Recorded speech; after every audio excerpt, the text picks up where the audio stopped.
Hey, people there. How are you there? Emateksini, emafonini there. Ey'kolweni, emisebenzini there. No bafethu bengicela just mina nje ukuthi you know what no, I want to say something engiyibonayo eyidanger manje to ezoba idanger to our current players, the way ama fans manje alwa ngakhona athukana ngakhona. Gents, ngiyacela ngisunkulunkulu, angikho perfect, angizenzi ngcono, but seniyathukana man, seniyathukana. Nentwana encane izinokukhuluma nabantu abadala ngathi bathuka abantu abadala. Hey guys, akusinhlonipho. iFootball dala bekukhulunywa mfethu ama-fans wabo Chiefs, Pirates, Sundowns, Swallows, Cosmos bekukhulunywa kungavunyelwana, but bekungathukwana. Manje seniyathukana, umuntu khona ukubiza abo F-word mfethu womunye umuntu just because omunye umuntu ukhuluma opinion ethize. Hey gents, yangithusa mina layeleng.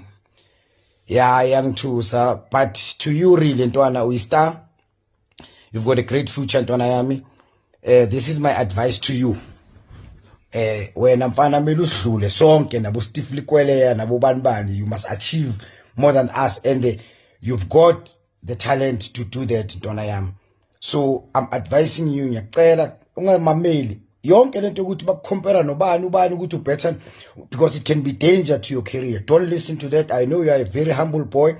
Take one day at a time, one training at a time, one game at a time.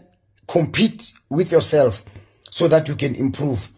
And I can see you are on the right track. You are doing that very well. Manje lo msindo ngiyacela ungamameli ngoba it's too much. I'm sure now so uyawuzwa ungagcine manje ucabanga esezinye izinto. Ngiyacela Ntwana, you stay focused mfana. Don't listen to le msindo lo wenzakalayo manje. Hey, ungakudestroy ama ungawumamela. But I know ukuthi I've seen you, I don't know you personally, but ngizwile nangabantu abaclose nawe ukuthi you are a very humble boy, and ngiyakubona nawe nje personality yakho, you are very humble. So I'm saying keep it up mfana. You've got all the talent, red talent mfana, yokuba one of the greatest players in Africa and in the world.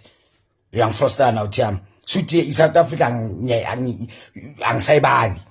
Ngizoyibala ngoba wala South Africa, but wena kahle the way une talent elintswembu ngakhona mfana wami, na the way izinto ozenza egroundini mfana, abanye abantu intanga zakhe ezingakhona ukuzenza, nabantu abadala mfana abakhona ukucabanga lezi zinto ozicabanga, lezi zinto ozibonayo efieldini. So please don't listen to these things. This noise, it can be danger to your career. Tina, we love you, and I wish you uNkulunkulu protect. I wish you ube injury free, and I wish you next season to go and play in Europe, and I wish you well in all your future endeavors, and good luck for all the upcoming games as a Pirates and the Bafana. Keep it well Ntwana. Please don't listen to Lemsindo Lena, because abantu ba emotional manje. I don't know. I know good people are going through a lot.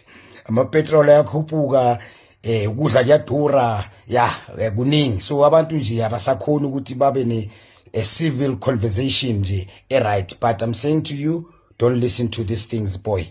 It's not your space. Keep on doing what you are doing best, which is play football. God will protect you. Thank you.